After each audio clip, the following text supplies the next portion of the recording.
What is up, GG League viewers? It is I, America, here to bring you the latest action in week, I believe, 4 or 5 of the GG League season. Today we have, starting off tonight, a matchup between EMU Dream Team and the JC Jets Academy. These teams have done pro draft already. Due to some technical difficulties, weren't able to show it on stream. But I do know the order that they did pick. Starting off the sorry, starting off, EMU did ban the Olaf, Echo, and Set away from the jungler Venomous Khan. Most of those target against the jungler. While meanwhile, the Jets did take away the ADC picks in Senna and Aphelios. Also taking away the Mordekaiser from the top lane. Generally a safe pick. And you can kind of see them pick in order, but it is important to know that EMU started off with the blind pick Ornn. Again, a really strong blind pick right now. Not receiving nerfs until tomorrow, I believe. So we might even see some shifts in pick bans tomorrow as they continue banning, obviously, the Aatrox and Diana on the side of EMU against the Jets. And the Jets, in turn, banning Gragas and the Taric. And the Taric is interesting. Excuse me. The Gragas is interesting because of the Kindred pick lock-in for the Jets had a final pick phase 1 taking the Kindred along with the Misfortune Nautilus. Again, kind of a little scattered, but the Nautilus Misfortune always a solid bottom lane, and EMU responding to the Nautilus MF with Yuumi Ezreal, which is a generally safe pick into that lane as well. But again, the Kindred pick's really interesting because you get a lot of damage and ADC power out of the jungle, and the Gragas ban is to make sure that they can't ult you out of the Kindred ultimate, and then of course taking the Poppy kind of to deny the Ornn dashes, and then EMU responding with the Sejuani Orianna, generally also pretty safe picks, and the Jets did close out with the Rise. And looking at the team comps right now, EMU with the more standard frontline to backline comp, except with the tanks being in top jungle, the Sejuani with the Ornn being melee able to set up her stun, and the Orianna Ezreal being generally safe picks for their lane. The TP is interesting on the side of Ezreal because they actually changed Yuumi. That when you start teleporting, when you start channeling teleport, and she's attached to someone, she actually hops off the teleport and doesn't actually follow the teleport T, if you will, to the location. On the other side, pretty much relying to have a lot of damage in Kindred, Rise, and MF, with the Poppy and the Nautilus being the front line. So definitely both interesting picks on both sides. Going to be an interesting game. Going to be a fun game. This is a rematch from week 1 streamed as well. Back, we'll see these two juggernauts slug it out on the Rift. See you then.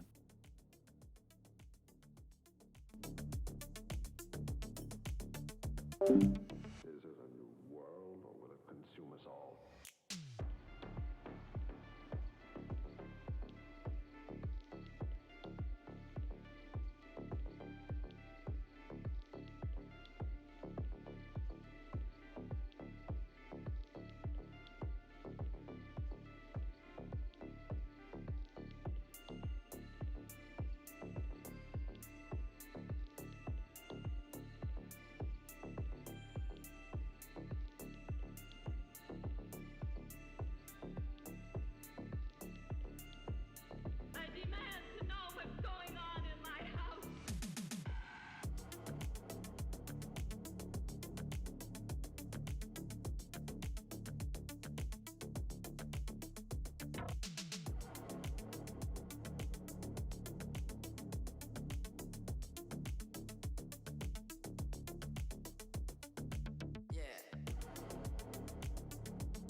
All right, welcome back onto the Rift again to watch this matchup between the JC Jets.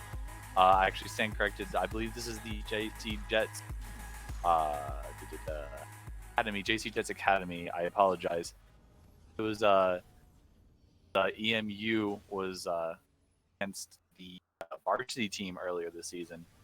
Both these teams looking for their second win and trying to boost themselves up and get a potential better spot in playoffs. And this would definitely be a close match, I believe, today. Overall, nothing too pretty simple 5 point guard on both sides. The only thing to note is that they're actually doing modified because of the Yumi on the side of EMU. Putting aside Duani, where normally one of the bot laners would be, and having no one mid, so they would normally have to be careful if the Jets were going to look for an invade through the middle. But it looks like they're just going to be handshaking the 5 point start on both sides. And again, just one thing I want to point out again, the Ezreal right now is holding on to TP, and there's potential I'm going to look like an idiot later. But I do believe that they actually changed the Yumi interaction when she's tethered to someone, that she actually falls off when the TP occurs. Of course, the TP could be used more for a Herald play and not necessarily just a get back to lane play. So we'll have to see how he uses it. And of course, the only other thing about the Ezreal start, or at least his masteries, is the Conqueror. Usually we see a back and forth swap between Conqueror and Lethal Tempo. It's usually back and forth. I'm actually kind of like Lethal Tempo a bit more just because of how quickly you can get trades off. But I will say in a 1v1 situation, Conqueror Ezreal is pretty scary. Pretty standard start from junglers. Both going to start on their bot side buffs. But you will see the Sejuani actually rushing immediately to her blue side wolves. She's going to be looking to impact top a bit faster than the Kindred, who's looking to clear one side of her jungle right now. And pretty standard lanes right now. I do believe all three lanes pretty much don't really have a clear lane priority outside of the Nautilus. MF probably having more lane priority than the definitely more lane priority than the Ezreal Yumi. To wait a couple levels before we see that. The trading and topside just to kind of proc both of their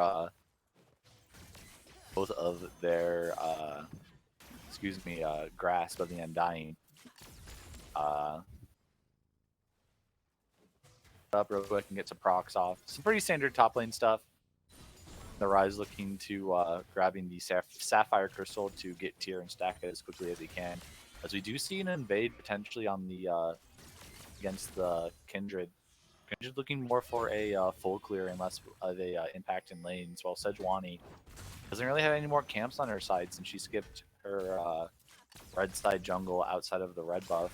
But we'll be looking to get the Scuttle Crab on topside river. And the important thing to note is that the Scuttle on the opposite side, bot side, is where the Kindred mark is.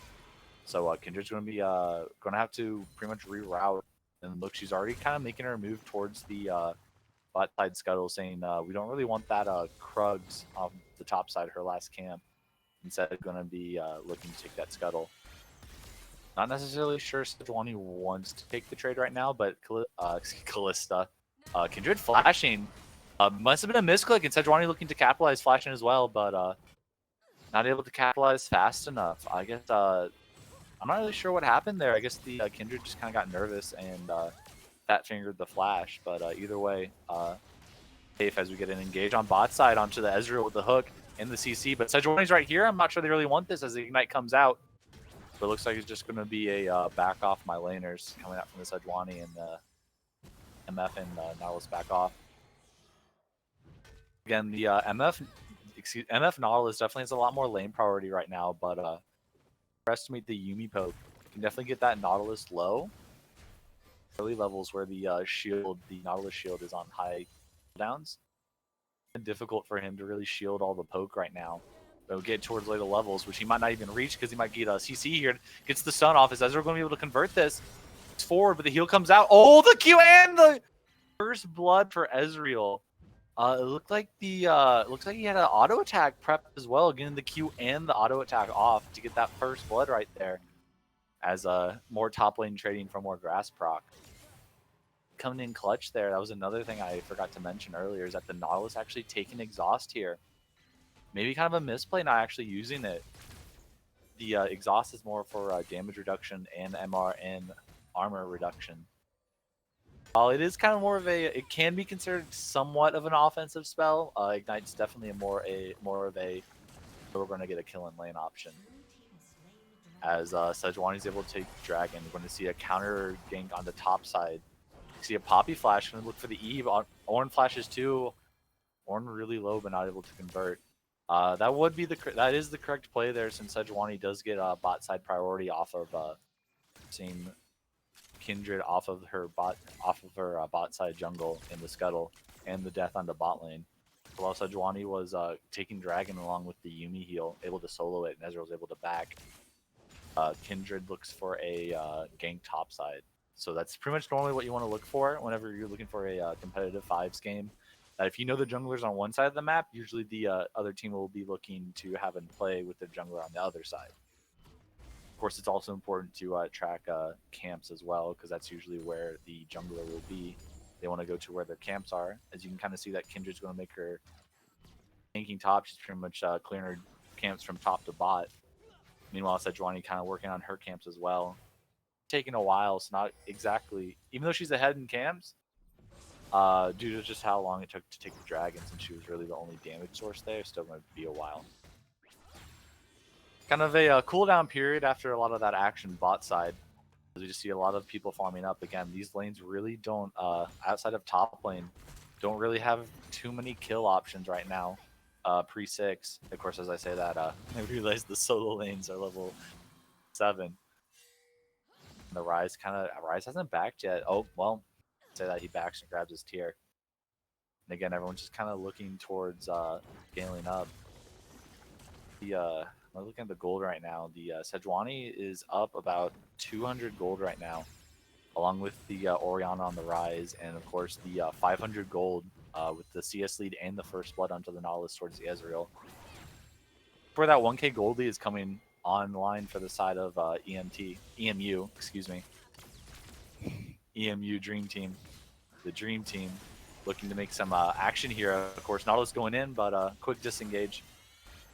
The strength of the Yuumi Ezreal obviously is the poke, but the thing you have to keep in mind is that pretty squishy, I'd say. Not exactly the most tankiest members on the Rift right now.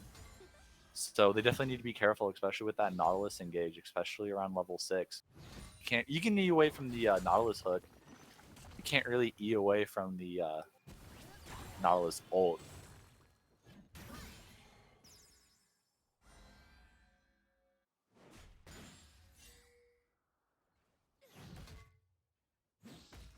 Excuse me, sorry.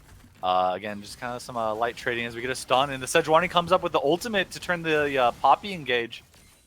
Just kind of unfortunate, not really. You kind of see the pink ward in the river, kind of just tunnel visioned on the harassment with the Ornn being so low.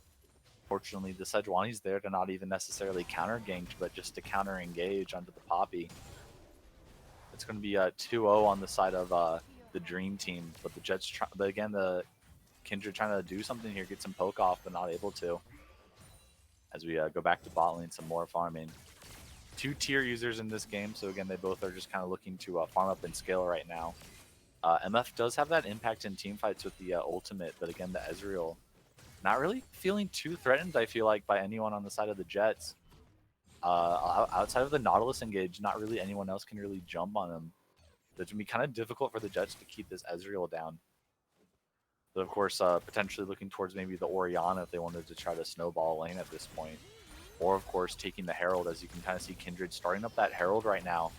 And Sejuani is going to be bot side clearing her camp, so I don't think anyone's going to really be able to spot this out. Speaking of Kindred, as we take a quick look, it does not look like, based off of what I see on my end, she does not have any marks right now.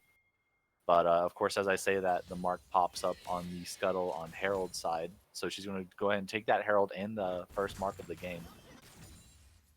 And we're currently looking at a 1 point, it's going to change a lot as I say this, 1.3k gold lead on the side of the Dream Team. And But I do feel like that, of course, this game isn't over yet as we see a quick little pressure on top side from Kindred, kind of saying, hey, I'm here. Please don't beat up my top laner. That's enough grasp procs for you as we get another engage bot side. But again, Sejuani's here already. This is what I'm talking about. The continue to engage on the Nautilus. Nautilus ult coming out, but the Sejuani ult hits onto the MF, trying to get the exhaust off. And here comes the Ezreal ult and the lockdown on the Sejuani, but this is dangerous for the MF as Ezreal flashes back in for the kill. A lot of action bot side, and this is what I'm talking about with the junglers looking to make play on opposite sides of the map. Kindred chose top to kind of get some pressure off the top side. As again, as we see, here comes Kindred now. Not able to follow up, even though the Nautilus is here. 3v3, but of course the Orianna is still here as well, as we get 2 flashes off of both Kindred and Rise. This is probably going to be Ocean going to the side of the Dream Team, unless some massive plays happen soon. Which I seriously doubt is going to happen. But we do have a TB from Ezreal, so pretty much just securing it, nothing too cheeky. Ornn looks like he backed off. He's either, I'm not sure if he's denying a camp from the Kindred for that her mark might be there. He can like stand back and not get interrupted by the Poppy stun in case he needed to TP in. Of course, as he walks away from the camp, you do see that there was a mark there, and he probably just took it to deny it from the Kindred. And the Kindred in turn, knowing that since the mark is probably going to be since Ornn was looking topside to remove the mark, able to get 2 plates off of bot side. So that's still pretty much a oh god, math. 1.2k gold lead on the side of Dream Team. I'm a history major. I apologize, guys. I'm not the best in math. So get some poking off of Rise. Again, Rise is definitely going to be probably the hope of contention of a consistent DPS on the side of the Jets. MF more worried about getting off 5-man ults than necessarily auto-attacking a lot. So this Rise is probably going to be looking to EQ his way to victory. But he's going to have to do it through a 2-0 Ezreal, who already has Mana Immune. Already has 332 stacks already, 12 minutes. I'll be looking at a 20-minute Mana Immune, which is about average for Ezreals. Pretty much just spamming the Q and the W in lane, just to go and get the stacks off faster. And okay, now it's at a 2k gold lead, so clearly I was off with the 1.2. 2k gold lead on the side of the Dream Team right now. It's pretty much just been pretty rough. It feels like the Sejuani's just been able to pressure the map a lot sooner than the Kindred. Everyone's kind of starting to hit their first items outside of, well, of course now that I say that, looking at top side, kind of just building a hodgepodge of items with the Poppy. But I do believe Poppy hasn't backed yet. She's sitting on about 1,200 gold. I hope I said that right. 1.2k gold backed yet, which is why Ornn. Because again, as we get some action bot side, another engage onto the Ezreal. But again, the Sejuani is here. The bot lane is just the bot side of Jets are just being so aggro when their jungler isn't there to back them up. And every single time they go for this, the Sejuani is able to counter gank as we get some more action on the top side. Forces the flash out of the Poppy with the ultimate. Let's engage, and here comes the counter engage, but Poppy walks into the knock-up, into the auto, and Poppy dies before this gank comes out. Kindred might be able to clean this up, but she is fairly low leveled compared to this Ornn. About 4 levels down as we get the Ezreal and the Sejuani on the side of the Dream Team looking to take some plates off of bot side. Fall off, definitely a good call there. And again, this is what I'm talking about with 5v5 comps. You got to make sure that your jungler is pretty much don't want to make any actions without the support of your jungler. Because I know a popular adage from my team is pretty much, if you can't see the jungler, always assume that they're about to gank you. And I can't tell you how many times, or even I've tried to kind of tunnel vision onto an engage just to be quickly met with a Sejuani ultimate into death. So again, it's very difficult in these type of games because you see the engage and you want to go for it. But you just have to keep in mind, okay, where's my jungler and where's their jungler? Sorry, a lot of breath. Because again, kind of going back, again, kind of backtracking a little bit, back towards the Ornn Poppy gold. Again, remember Ornn, not really in that. Oh, he's get a potential collapse onto the mid lane.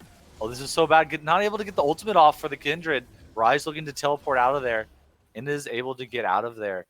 Kindred just kind of spotted in the river and unable to disengage from the Orianna ultimate and the Sejuani engage. And not looking too good for the side of the Jets.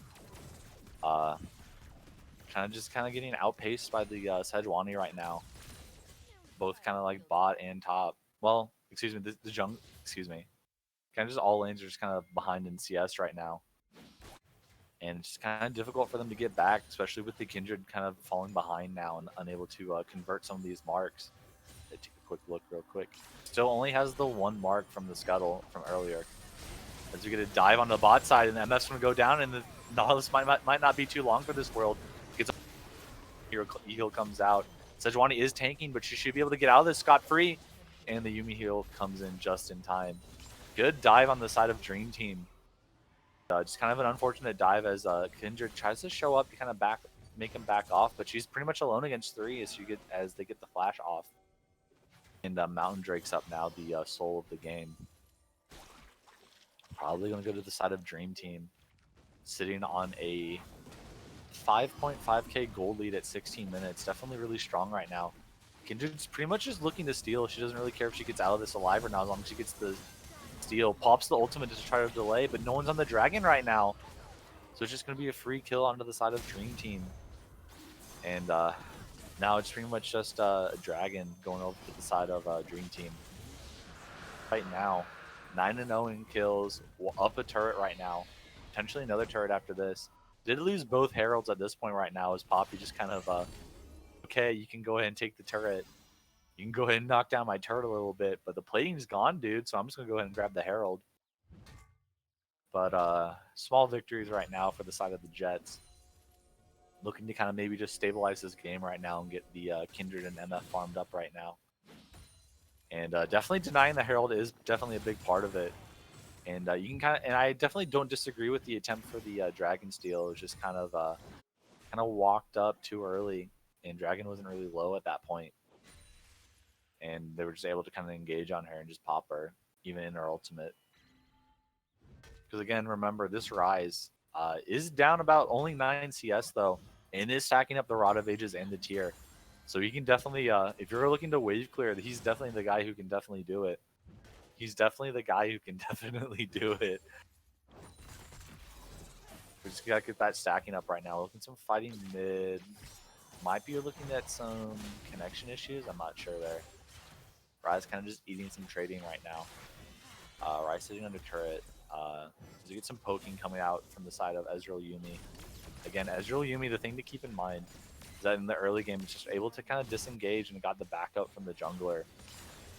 MF and Nautilus have a really good and strong laning phase, especially against the likes of Ezreal Yuumi. Support of the jungler, and just able to kind of like bait out those engages when the jungler was there. Able to get a commanding CS and kill lead. I believe he is up right now, 2k gold up on this MF. Definitely a huge source of this almost 6k gold lead on the side of the Jets. He isn't done fighting yet, but Jesus, that poke. Not going to find the Kindred. Kindred walked away from mid lane. Ezreal really strong right now. You can already see has the finished Muramana before 19 minutes, so pretty much near a minute ahead of schedule here as Ornn takes the turret top. Ezreal just kind of going to poke down the mid lane. And it's really tough. I think we're pretty much at the point this huge of a lead this early as Ezreal takes mid lane turret. That's all 3 outer turrets down. And Sejuani kind of showing up here just to kind of disengage the Poppy. It's just really difficult for the Jets to really kind of get back into this game. It's pretty much at this point they kind of have to hope for a mistake side of Dream Team to kind of get back into this game. Mistake could easily just be that mistake could easily just be as simple as let Kindred into the pit and steal Baron. So there's still definitely some chance. I would say again, this Rise is definitely looking strong as we can see a pick 2v3 bot side. Looked like Sejuani and Orianna wanted to counteract the Herald, but here comes the double TP from. Well, Ornn was already here, but Ezreal TP'd in, and this is already looking really bad for the side of the Jets. 3 flashes for this Ryze. Basically saying, hey, Ryze, I noticed you haven't died yet. Let me go ahead and fix that mistake right now. Yeah, it just looked like the Jets thought that they could drop Herald bot and they had numbers. But Ornn was close and Ezreal still had TP and still able to turn the numbers when both MF and Nautilus don't have TP, so unable to kind of join them top side. Excuse me, join them bot side. What am I talking about? And with Baron up, looks like that's going to be the next objective. Dragon is up in a minute, and that would be Soul for the side of the Dream Team. So the Dream Team pretty much gets first picks of whatever they want, if they want the Soul or if they want the Baron. Kindred still only sitting on that first mark, just unable to kind of snowball this game or get any of her marks. And honestly, like, there's only so much you can do. Because in solo queue, it's kind of like, okay, I can invade by myself and they won't necessarily cover the jungle. Start playing 5v5s and you have the top laner doing his own jungler's Krugs to deny the stack, and it's just kind of difficult to get your stacks off. As we kind of see here, a second item starting to come out on the side of Dream Team. Orianna pretty close as we kind of get a cheeky little engage on the Sejuani, but she does have the stone plate and they're unable to pop her quickly enough, so it looks like they're just going to back off for now, as it looks like the Dream Team are going to pick Dragon first. With this Kindred already at half health, it's going to be kind of hard to deny them. Barely misses the Kindred. That would almost definitely be a going over to the side of Dream Team. The Jets are going to have to approach this carefully if they want to steal and get out of this fine. Nautilus eats the Sejuani ultimate. That's perfect. And here comes the Yuumi ultimate out too, baiting it out. Orianna MF ultimate, as Kindred's gonna have to ult right now if she's gonna live, but she doesn't have ult right now. And the Kindred's gonna die right now. Chasing down the stragglers right now. I don't really see this going well for the side of MF or Nautilus. Kind of just ignoring the MF until they can get the Nautilus. Nautilus actually might get out there right now, as Ryze is going to try to do what he can against this Ornn, but he already has the Abyssal Mass upgraded. Unable to pop him. Ult is unable to turn, but here comes the Orianna, I believe. So it looks like Ezreal doesn't care about that fight. He just wants the inhibitor. And there's not really much that the Jets can do right now to stop him. This inhibitor is going to go down, the first one for Dream Team. Just convincing, already 10k gold lead at 22 minutes. Just absolutely taking charge of this game and just running away with it. Engage with the Poppy. Poppy's going to get caught out right now. From Mountain Soul to say allowing members of the Dream Team to tank longer than they should, even if they aren't a tank. As looks like they got took down the mid-tier 2 with Poppy dead. They might be looking towards Baron. It's going to be difficult for the Kindred to kind of steal this, being 2 levels down, but she does have the ultimate up now. So it's entirely possible that they just burn down this Baron, and then she just hops over the wall, ult sits, that way no one can secure it. And then once the ult pops, just go ahead and smite it. So there is still a possibility. Jungler that can steal from behind in levels against the other jungler, it is the Kindred. They look to clear camps right now, but again, we're looking at the Ezreal, and the Yuumi poke is so strong! And they just take out the Kindred before she can even hop over. No chance of even trying to steal that Baron. Still has ultimates, so I'd be looking for that right now, but I don't have any vision of it. And it's just kind of staying way too long and unable, staying way too long for the very small chance that they steal Baron at this point. As Ryze goes down now, Poppy's going to sacrifice herself to let the MF live. But the MF kind of just staying too long. The Ezreal might just be here. And there she goes. Unfortunately, Poppy tried to sacrifice herself, but it was in vain as she goes down as well. Double kill for the Ezreal, 11-0 and 5. Absolutely monster in this game. And then we have Orianna pushing mid. And just that, this is just kind of like the struggle of the Kindred once you fall behind. It's really hard to do anything right now. Sitting on the completed Blood Razor in the boots, while Sejuani's sitting on the Gargoyle Stone Plate. And this is looking pretty bad for Kindred, but she's going to be able to get a pop the ultimate off, but not do much else off of that ultimate. Looking at a triple inhibitor, and they might just end the game right here, to be honest. Yeah, they're just pushing the minion waves right now. Poppy's still down for another 4 seconds. And first Nexus turret's going to fall. If they're going to do anything right now, it's going to have to be now. Orianna coming out. Here comes the Ornal. And just destruction on the side coming out from the Dream Team. Not getting too many kills. It doesn't really matter when you stop the Poppy ultimate, which might have been the only last-ditch effort to stop the win from happening. Unfortunately, not going to happen. Dream Team picks up the win with a, what is that, a 17k gold lead, I believe? Again, I don't know. I'm a history major, not a math major. I apologize. That's not even close to what that is. But yeah, pretty much almost a perfect game on the side of team. Did lose the both heralds, but honestly, outside of that, just convincing from their side of their play. Should check the damage graph real quick. And yeah, just Ezreal things, just casually doing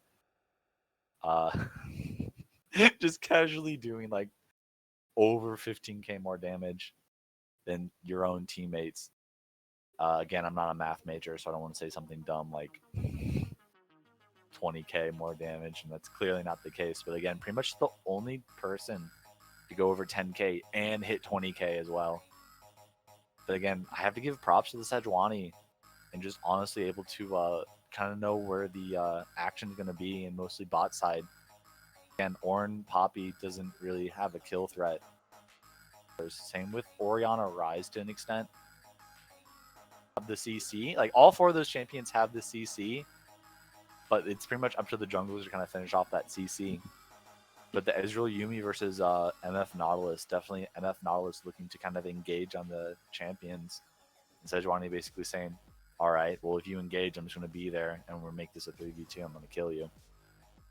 And yeah, honestly, to Sejuani, I'd give her the MVP. Don't let Ezreal's numbers fool you. Sejuani definitely allowed the Ezreal to kind of snowball there. But again, good play overall. Not to discount anyone on the side of the Dream Team. Pretty much no one dying, no turrets fall, no turrets, right? I don't think the Jets got any turrets. Just a convincing win all around on this off of the Dream Team, and just all 5 players just kind of playing together and playing to their strengths, just knowing where they need to be. And once they kind of just got the lead, they just ran with it. And that's all I have for now. Oh, no damage chart? All right. Well, Ezreal did a lot of damage. I feel like Sejuani gets the MVP for snowballing all her lanes. That's going to be it for me right now. Again, congratulations to both teams.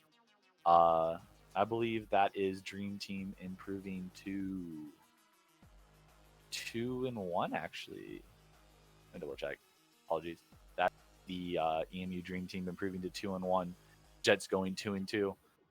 But again, congratulations. Good luck to both teams in the future. And again, that will be it for me tonight. But coming up after this break, we'll have DePaul University Gold 2 versus Akali's Thighs. High quality matchup there. And we'll see you then.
Hello and welcome everybody here that is viewing. We are bringing you more action today and glad to have you tuning in to see the Midwest Spring 2020 Division D groups that we've got here as we have DePaul University Gold 2 versus Akali's Thighs. And I am your caster Rich Red here with my co-caster Dave. How are you doing, my friend?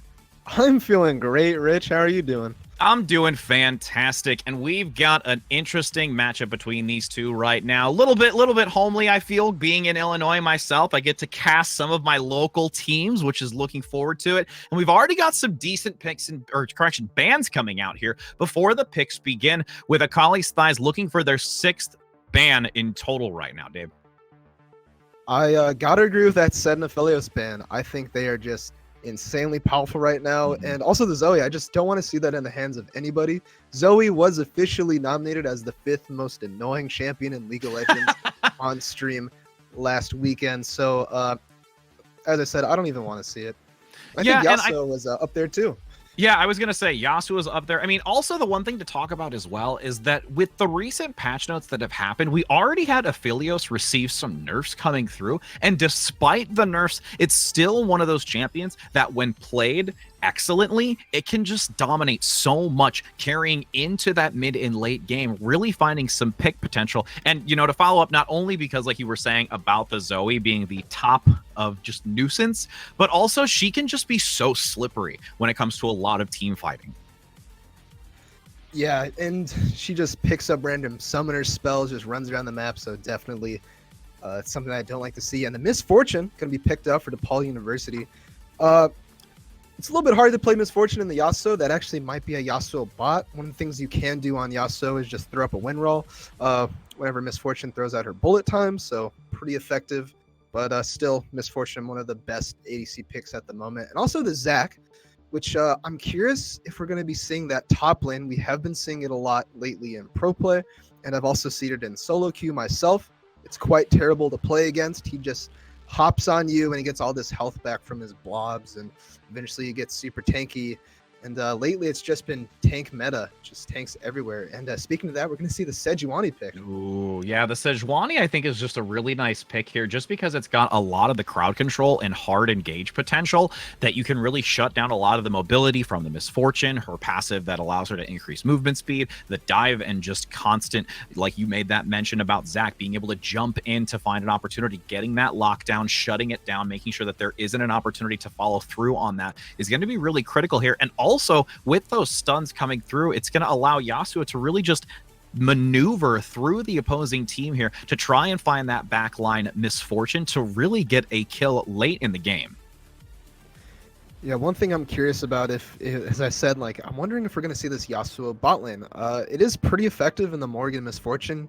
As you were saying, it is just super mobile, can dash through all sorts of things, has the wind wall to block the Morg Q in case he needs to throw that out. And also the Swain pick could be flexed to mid lane or support. I've seen it both ways.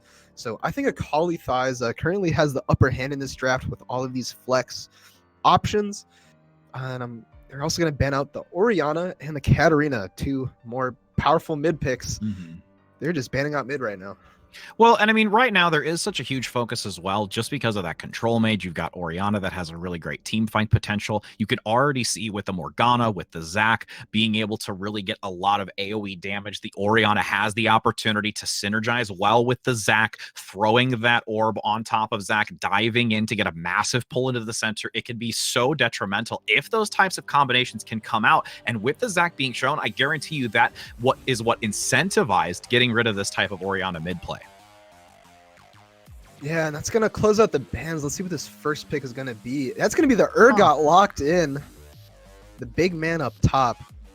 Yeah, I mean, Urgot I, in most recent casts, have not seen too much of, but he can be very effective depending upon the type of composition that you work with. But the Diana, on the other hand, I have seen some serious work with recently in a lot of play, being able to just stack up, especially since they made that adjustment to the abilities, rotating the ult out of that position, now going to be more of a mainstream ability. So having that adjustment, I think, has really made Diana have a very powerful position to be used, and they're going to combine it with this Mordekaiser as well.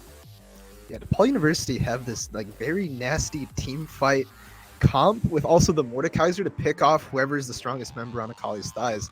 And that Diana pick, it's just Orianna, except instead of throwing the ball out, you are the ball. You just go into the entire team and get everybody grouped together. So they have a lot of ult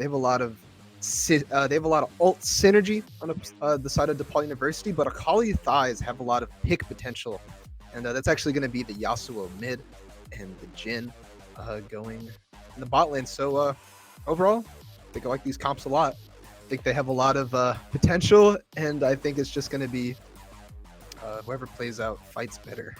Yeah, and I mean, again, with the one thing that's going to be really critical, because there is such a hard engage potential with DePaul University, I'm wondering how Akali's thighs is going to have to go into team fights, especially when it gets into that later part of the game, because I feel with the dive from Diana, the lockdown from Morgana, the engage potential by Zac, there is just a lot of follow-up, and if Akali's thighs cannot respect that, it's going to be very difficult for, you know, Akali's thighs to respond to how DePaul University has this type of hard engage. I think if you're Akali's thighs, you're looking at this early game, mid game, where you just need to take over. Now, Jhin, Swain, they have a very powerful combo in the bot lane. Swain pulls them in, Jhin gets his W root, and they sort of just jump on top of whatever enemy they have. The Morg is going to have the black shield, but Swain just burns right through it. So I think they need to play aggressive there. And also with the Sejuani, she needs to get off a lot of these early ganks, pressure these lanes, and make sure that they're ahead going into that mid game, because as soon as it hits mid game, DePaul University just have such a strong team fight that they need to avoid these big engages and probably save a lot of their summoners. And I agree, especially when it comes to the summoners, but I think one of the other part is really the understanding of when to use that summoner for a potential opportunity more than a defensive.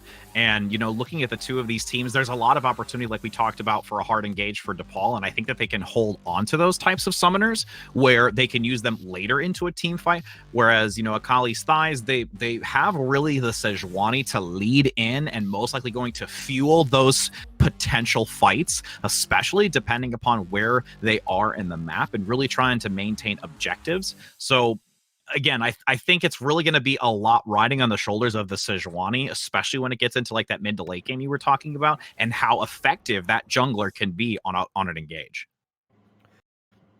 Another thing I want to talk about is this Mordekaiser pick on King KMC on DePaul University. Now that's really going to take care of this Yasuo problem. Now, if Yasuo ever gets too out of hand, if he starts feeling the wind in his hair, I mean, Mordekaiser can always just press R on him and make sure that he's not even present for team fights, and everyone else just sort of cleans up.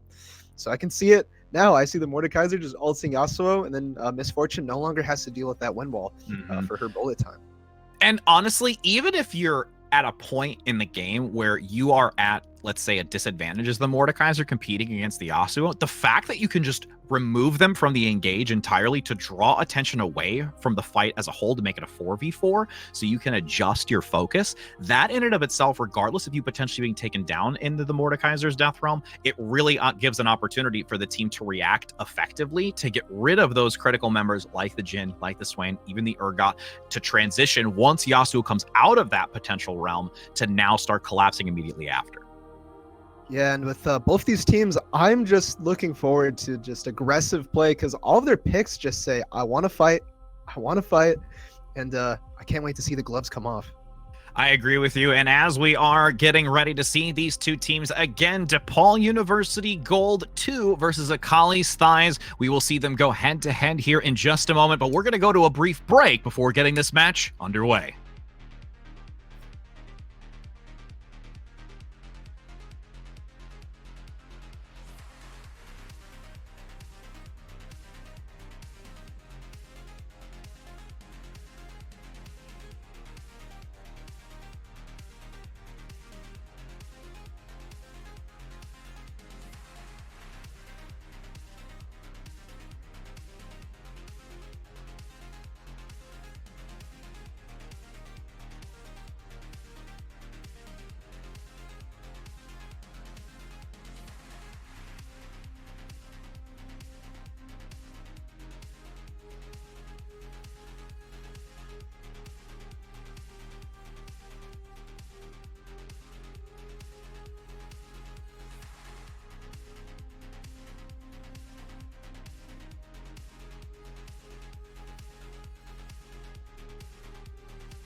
Hello and welcome back, everybody, as we are now about to get this game underway. Again, Akali's thighs on the top side red, as we've got DePaul University gold on the bot is blue.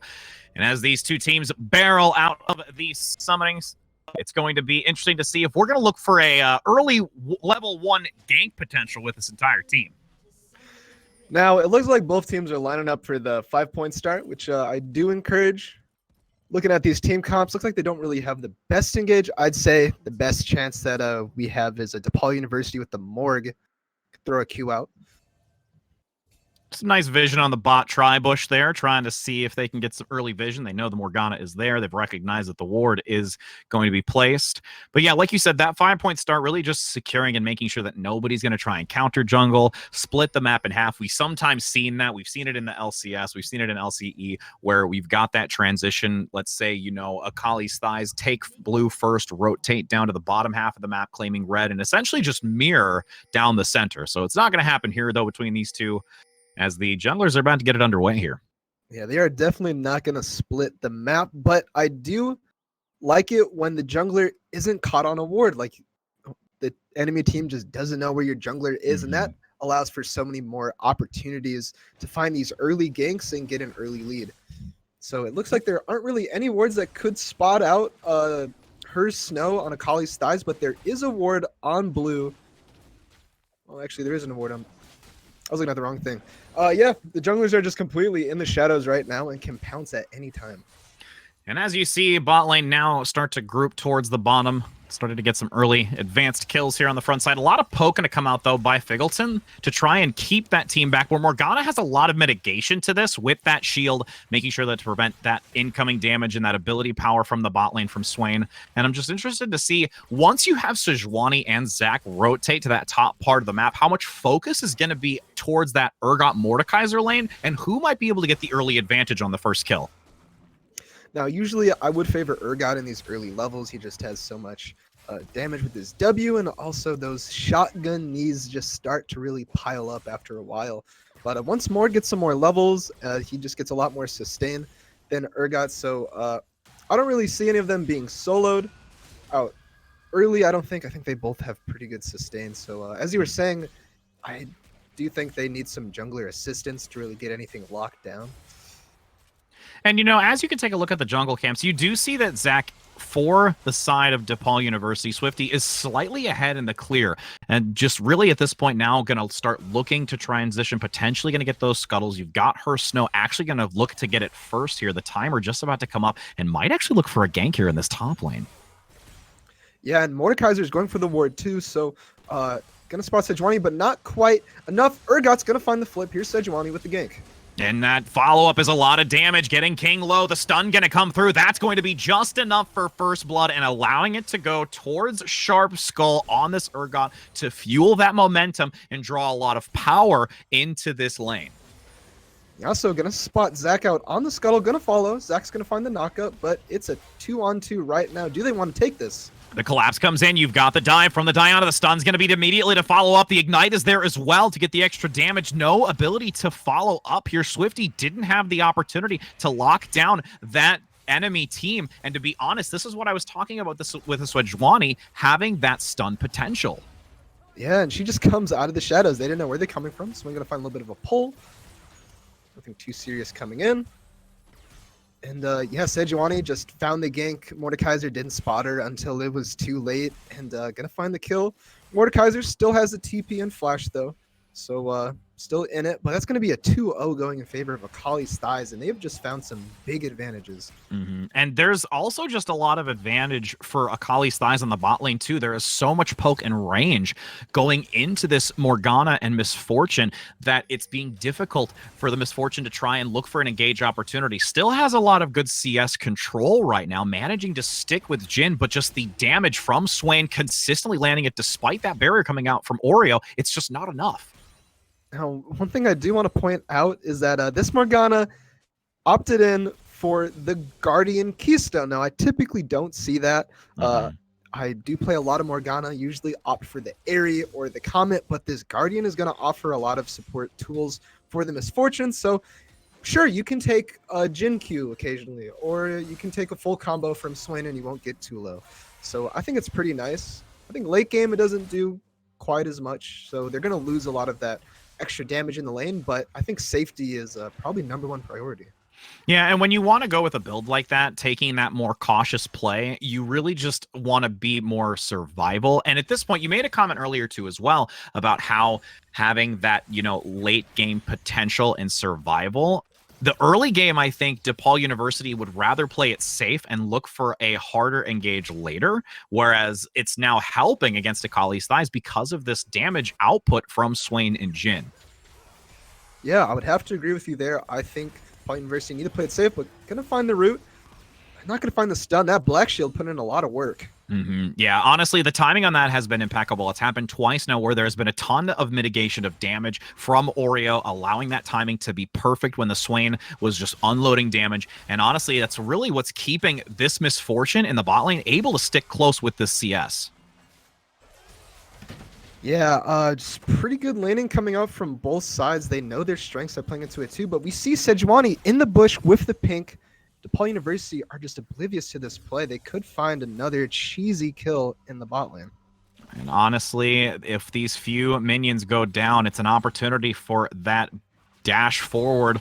Going to potentially look for it on the Misfortune, still playing it cautiously, going in for it just out of range, looks for the stun. There's the Black Shield again, going to try and get some coverage here, preventing the damage. Nice job once again by Oreo to keep Sion on this Misfortune alive and not going down and getting another kill. Yeah, these Black Shields have just been on point. Zach, find a little bit of skirmish with Sejuani. Neither has 6 yet. Diana finding a lot of damage on the Yasuo, drops the Ignite, gonna hit with the Q, and that's gonna be a kill going the way of Shakalake. And Sejuani currently fighting the Zach.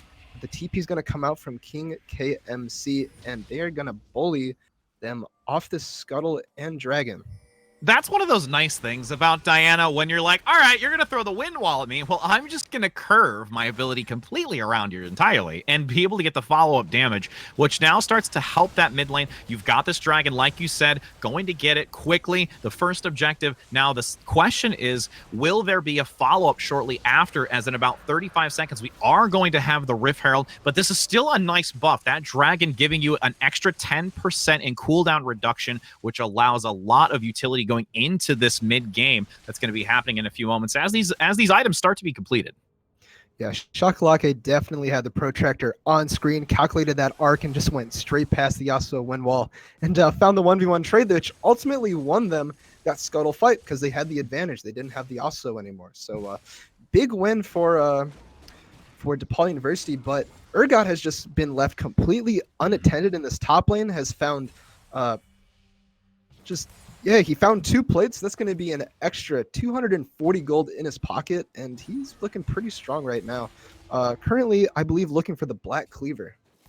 Yeah, honestly, I would not be surprised going into it. You've got that early pick from the jungler assistants. You've got that 240 gold, like you said, into the pocket. There is so much to use with this next potential back, but still going to play it. Knows that the Mordekaiser does have a little bit more itemization here, so acknowledges and most likely is going to play it safe because of that disadvantage. But now the engage comes in the mid lane, gets the follow-up, the ultimate from the Sejuani. No ability to get out as the bash comes through at the end. The Ignite looks to take it down, but it won't matter as her gets the kill on the Sejuani and just continues to take the lead for Akali's thighs.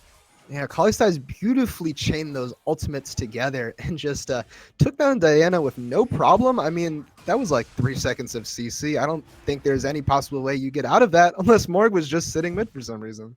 Yeah, I agree. There's just a lot to really have to handle and deal with for DePaul University. It is continuous stacks of just crowd control and just, even if it's soft CC from this team of Akali's thighs, as there's some nice recovery here. Swifty on the front of mid lane going to try and clear away that turret, but already again, Sejuani just being so present in all of these lanes and focusing this bot lane again, potentially.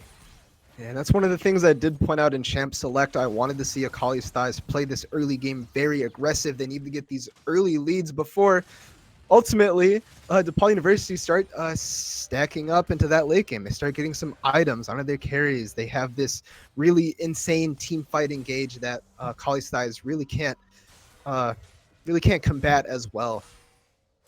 And as you see the shove in mid lane, trying to even it up a little bit for tower objectives, almost getting a plate. Gonna bail out here. Shakalake not gonna look to stick around for too much longer, playing it safe behind that CS. And honestly, with how Swifty has been in this jungle, there really needs to be some pressure very soon. Going to dive in just behind the Yasuo. Neparo able to get out, forcing that just evasion, not going to get picked off here. And it's just so difficult to see the type of execution from a Zac jungle versus the Sejuani jungle. And at this point in the game, it's only 10 minutes in, but Akali's Thighs has built an almost 3k gold lead, which is quite substantial at this point in time. But it's going to be the Rift Herald being started up by Swifty Shiften. Ooh. Now going to dive out of the way. The ultimate misses. Here comes the follow-up. Going to try and get the kill onto that. Yasuo does manage to take it out now. Shakalake looking to try and flee back to the tower, getting the damage. Not going to see her Snow dive back in. If that was a second longer in tower range, that could have been a turnaround for a double. But you do acknowledge from her Snow to not go into that fight and only allows the one kill. Yeah, Diana played that really beautifully, gonna win the 1v2. Not even gonna go down, but Sejuani gonna get the little bit of a re-engage. Didn't have vision. And now we see the engage still continues top, taking it to another realm, trying to see if King can follow up. There's a lot more damage in favor here of Sharp going back into this as you see the flash over the wall, the follow-up flash, getting the damage, the kill's going to happen. And Sharp, with that early itemization and the plates, does get this advantage still going with her Snow and the follow-up from Sharp on the top lane, rotating down and gaining another, fueling this Urgot. Yeah, and ultimately that's going to be a 3-for-1 going in favor of Akali's Thighs. Just found these little short skirmishes all over the map, and that's ultimately going to get them the Rift Herald and a couple of plates in the mid lane as well. I mean, it's not so surprising to see that type of just dominance because of how well the Sejuani makes the engage with this jungle. Not to say that Zac doesn't have the opportunity to, but when you have that stackable crowd control, knowing that those melees just get it so lightning fast when you have multiple members in the lane like this gank potential, it really does speak volumes. And with how much early advantage you have the Sejuani with 3 assists and 2 kills at this point, it's just a consistent stack. And again, Urgot with 3 kills now, having a 300 gold bounty even with that Black Cleaver like you called, is such a great advantage to carry into this, as this Ocean Drake is going to be the next focus. And could be still coming out, but Sejuani just going to smite secure, and that wind wall, putting in that work to that bullet time. One of the positives of having a Yasuo on your team, you can block any projectile with that wind wall. And Akali's Thighs is just taking that those couple of inches that they got in that early game and just driving the game forward in their favor.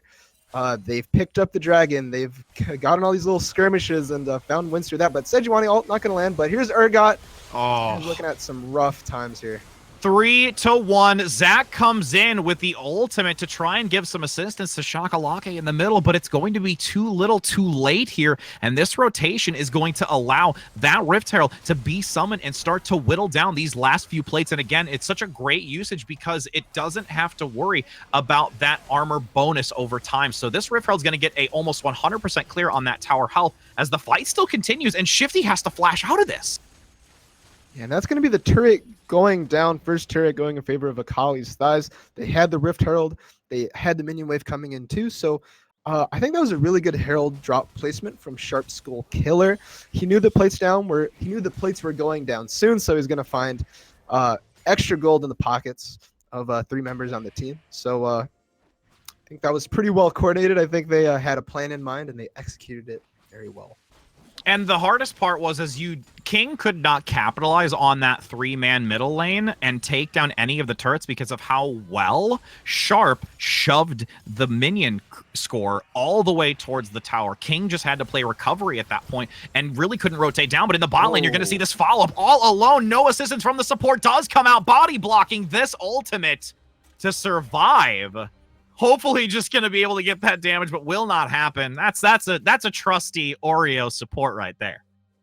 Yeah, that was almost the American sniper, but instead that was the European sniper. Didn't land as many shots as they could have. But that's going to be Swain finding the pull on the Morgana. Going to get the stun from the Jhin. Could be going down right here. Jin's is going to flash in and take out Morgana with his 4th shot.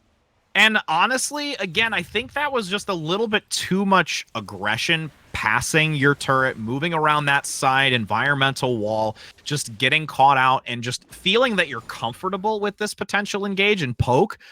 But that subtle misstep, and especially with you having Yasuo moving from mid lane down to the bot lane, it was just not in the favor of DePaul. But now with this 3-3, looking for an opportunity, the triple pull in by Shakalake, the ult coming out from the Misfortune in the back as Zach looks for a potential stun opportunity, can't manage to do so. Shakalake running the wall, trying to get out. That fourth stun potential isn't going to land. Almost gets the proc on it, but will come up short, and that's going to even out in the bot lane, and nobody gets picked off. Yeah, there aren't going to be any deaths, but those are some low health bars on both sides, but it does look like Akali has more of the advantage here. Just going to shove him the wave. It's currently 4-3. Have a big lack of ultimates, though, so likely just going to be DePaul, you just clearing out waves and a reset coming out from both teams, but a lot of whiffed ultimates happening there in the bot lane.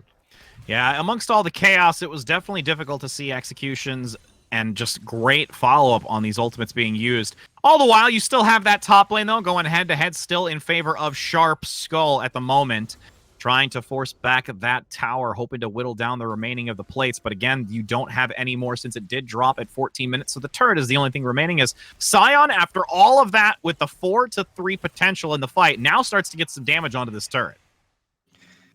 Yeah, but it's not too much damage. I mean, the bot lane is just going to come right back down. And Sejuani, currently setting up for another gank bot, knows they don't have any sums on the Misfortune.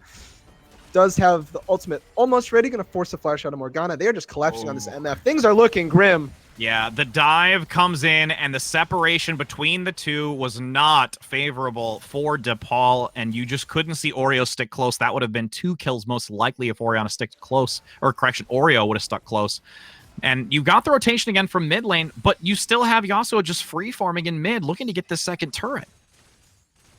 I mean, this Yasuo is just having a lot of free time to just clear these waves and build up more of a gold lead. I mean, Yasuo is one of those champions that really does well off of items, so he's going to pick up the QSS. That's going to be the tax for the Mordekaiser ult, which I did mention before in Champion Select. He doesn't want to be taken out of these fights because he will be a big contender going into the late game. But so far, those 2 kills and first turret mid are going to pay for that QSS, and he's going to be able to focus on damage, probably going for the IE next.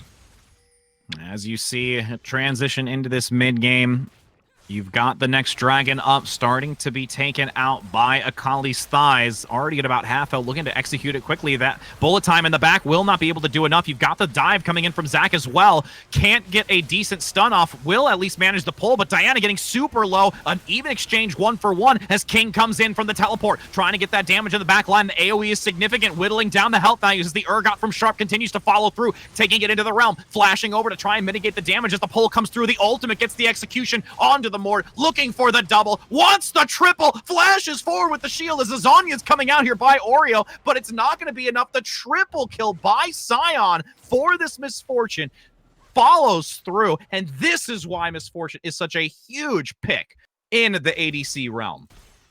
And that's going to be a big team fight when coming the way of DePaul University Gold. And that's exactly what I wanted to see out of them. I wanted to see them chain all their ultimates together and find this big team fight win. Now, Akali had the early game aggression, but they really just don't do well in these 5v5s. I think they have a more pick potential, but as soon as it comes to that Diana engage and the Zach engage as well, and also the Mordekaiser just picked off the Urgot, who is currently the most fed member on Akali's thighs. So just kind of completely negate all the damage that would have been coming in there.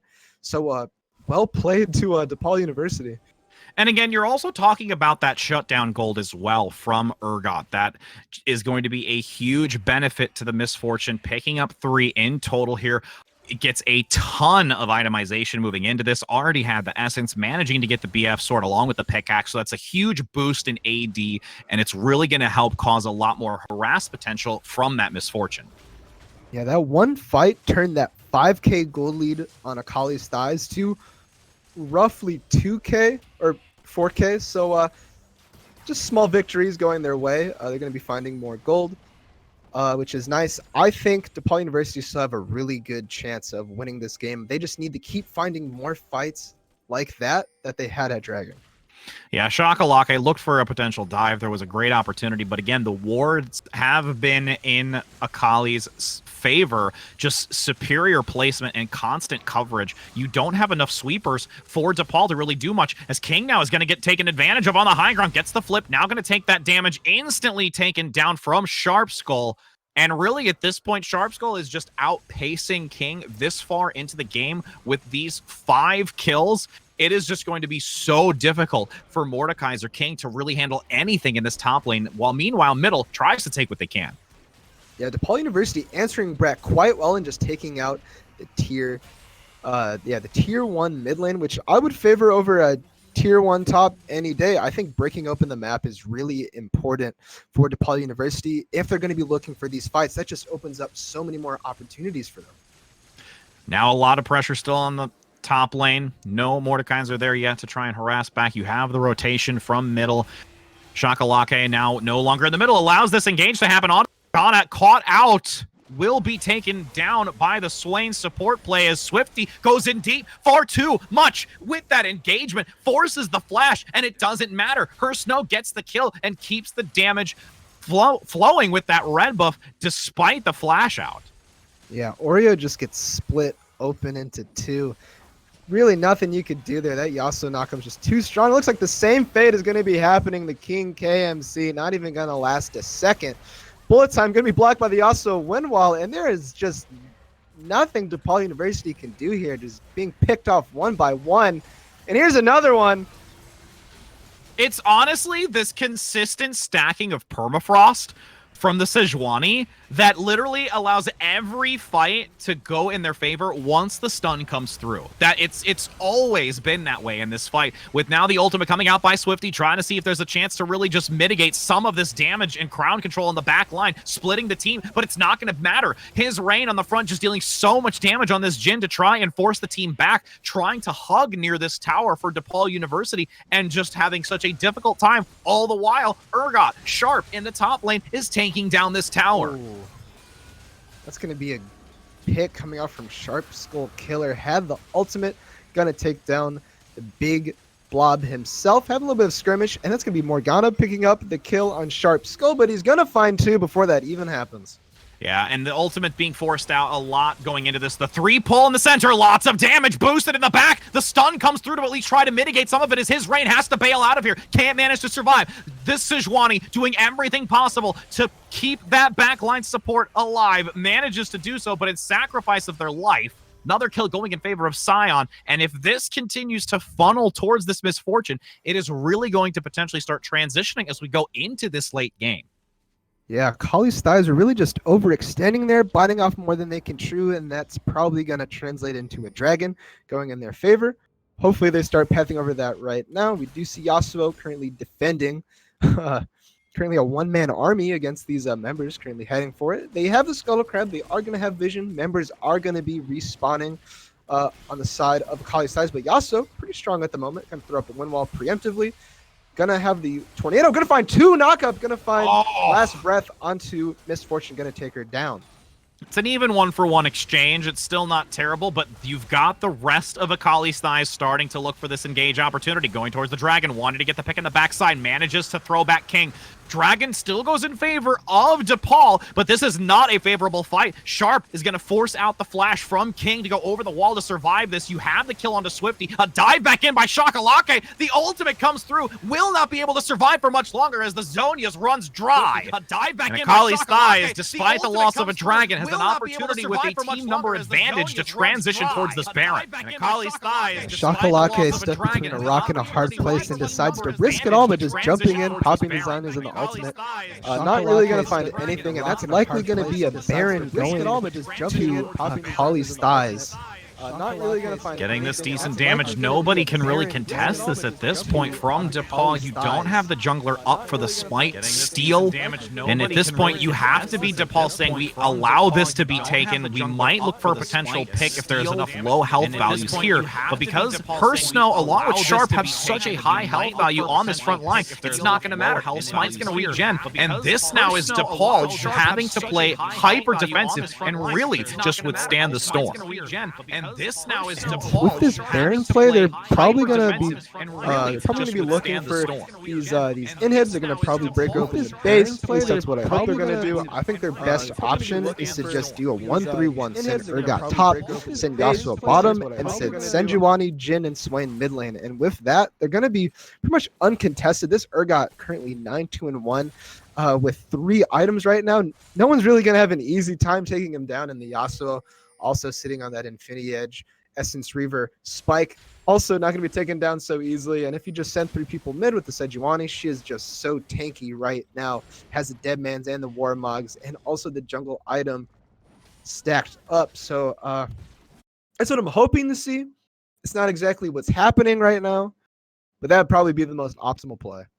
Well, and the other part too is to really focus on is you see the Quicksilver Sash coming out, especially from, you know, Naparo with this Yasuo, just because there is still the subtle crowd control that can come through either by the Morgana or the Zac that you really want to watch out for to just get yourself out of a position like this. But now her Snow going to just collapse onto Swifty, take away this red buff, and see if there's an opportunity to continue playing this side of the map where DePaul has a disadvantage. A 3 versus 1 bottom. Sharp going to get overrun here. Is there enough opportunity to take him down? Is Sharp still putting out a ton of damage onto Shakalake, forces the Zhonya's. The follow-up is still potentially there as Swifty gets taken low. Here comes the ultimate coming through, on for the double, wants the triple in the bot lane, as it's going to be Oreo having to run for their lives while it's a 4 versus 2 back at base. 2 turrets still remaining. Bullet Time trying to get the kill onto the back line, will manage to at least take down 1, but her Snow gets the kill. Turrets whittling down piece by piece. First one down, looking for the second. The Morgana is there to try and do what they possibly can, but this Nexus has been opened. It will be cracked, and that is Akali's thighs claiming victory over DePaul University in this matchup. We have heard that thighs save lives, but Akali's thighs are not going to spare the lives of DePaul University. They are going to find the W today in a swift and convincing victory. I mean, we talked about it in the picks and bans that we felt that there was an advantage early going into this, but when you made that comment about the early game, you would like to see it, the aggression coming out by Akali's thighs, they got that early lead and literally just rode the wave through this entire game and never let off. Like, that gas pedal was to the floor consistently. And when we take a look at some of this damage, that early kill in the beginning, especially when obtaining the Black Cleaver, this Urgot play did substantial amounts of damage just as a whole. And we could see that Akali's thighs were just taking inches with every little skirmish they had. We found an inch in that top lane gank. We found an inch in that bot lane collapse. And we also found an inch when they found that Scuttle Crab play. But all those inches added up to a meter. And they just took that meter stick and just started beating members with it. I mean, you could see Urgot was pretty much unstoppable in every single fight. He had the death stance, so he was just healing up all damage, and he was taking scratches. Even when it was a 3-on-1, he just came out on top. Well, and I mean, to be fair, you do still have DePaul. When it came into that middle portion of the game, they started to try and get some bearings, especially when that triple kill came out on the Misfortune, allowing that extra damage potential carrying over into later fights, the follow-up as well, just really starting to manage it. The biggest problem, I think, towards the end of this was just finding DePaul University in an open position to be easily collapsed on when your team was so spread out. They constantly in that mid lane lost 3-4 people, and it snowballed that mid lane to open up the inhibitor and to get that dominance to really push the Nexus. Yeah, I would definitely agree right there. And I think MVP for this game is gonna have to be the Her Snow and the Sejuani. Just created so much potential for every single lane this game. And did exactly what I wanted to see. Create that early game pressure for Akali's thighs to really snowball the game. Yeah, I mean, seriously, I think that at this point, it was practically almost every kill. Her Snow was involved in probably a good percentage of every encounter. And with that said, we've got the MVP for Her Snow on the Sejuani. I'm probably going to be playing some Sejuani myself. Now, I always feel that when I watch good play, I want to do it myself, and then I fail, and it's hilarious. But with that being said, again, it has been amazing casting this with you, Dave, and I'm going to tell you that for all of those that are tuning in and enjoying, do not forget to take the moment and go to the Instagram, Twitter, and Facebook at GGLeagues to receive all the latest GG Leagues information and news coming up. It has been an amazing night. And Dave, it was a pleasure casting with you, my friend. And also with you. And don't forget to tune in tomorrow where we have 2 more exciting matches happening. Have a good night, everybody, and take care.